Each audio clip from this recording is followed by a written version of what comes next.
everyone. Just wanted to make a really short video on how to circumnavigate the flat earth. And what caused me to make this video is I have a Facebook friend who stated that he has a friend who is a pilot that I guess hauls freight on a carrier plane all around the world, and that the pilot had asked him, if the earth is flat, how did he travel east, going east all the way around the world and ending back up in the country that he started from by only going east. And it's really simple, and I'm going to show you this real quick. First of all, we're going to use a true flat earth map, which is from 1892, and this copy is out of the Boston Public Library. Now, in order to understand this, first you have to understand magnetism. Now, this compass right now is pointing to the real North Pole.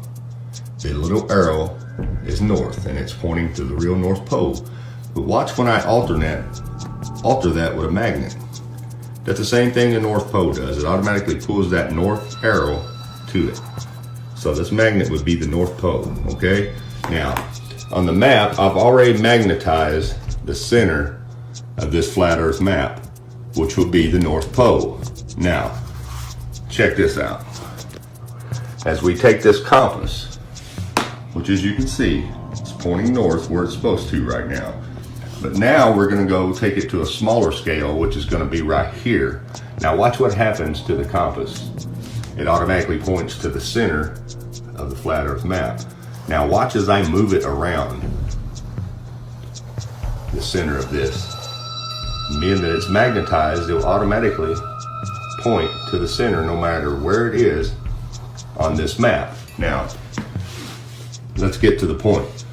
The guy said his route started in Dubai, then went to Asia, then he went to Sydney, Australia, then he went to the United States, then to Europe, and then ending back in Dubai. Now check this out. Watch where the east stays at on the compass the whole time. Here's the flight. Okay?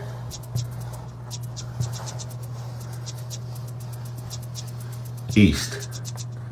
The whole time. East. East. East. So no matter where you go, no matter which country you're in, like right here, here's the United States. This over here is the east. This is the west. The sun comes up on the eastern coast and sets on the west coast. Well, let's move the compass over here. East coast, west coast.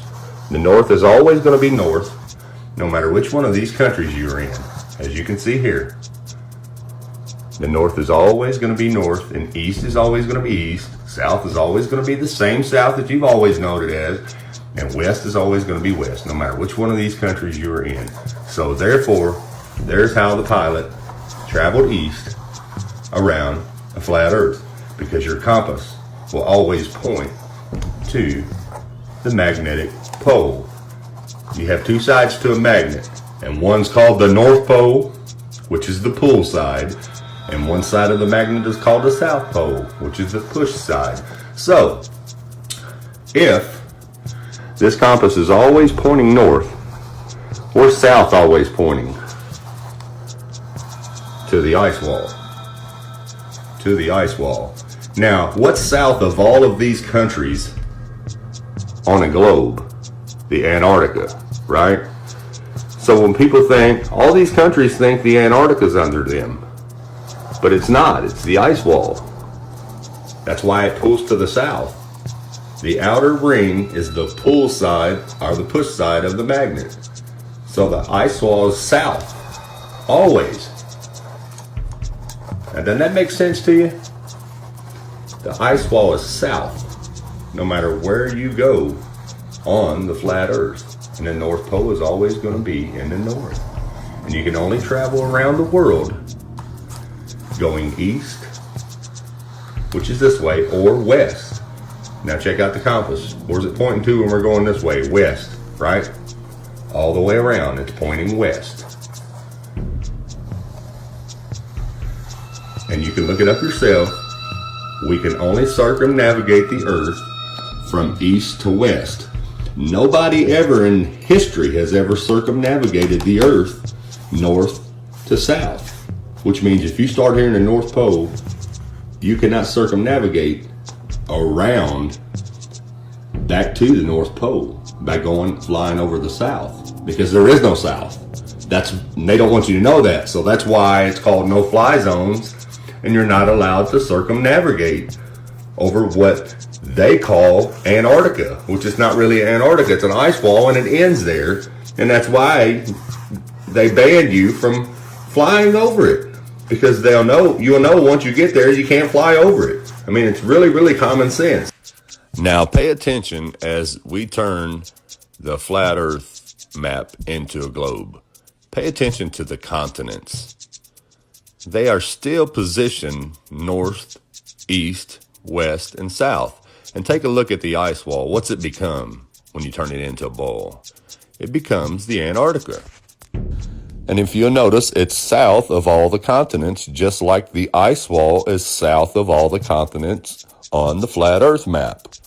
And therefore, you cannot tell the difference. The only reason that you believe what you believe is because that's what you have been taught to believe without questioning it. Now, this is not something new.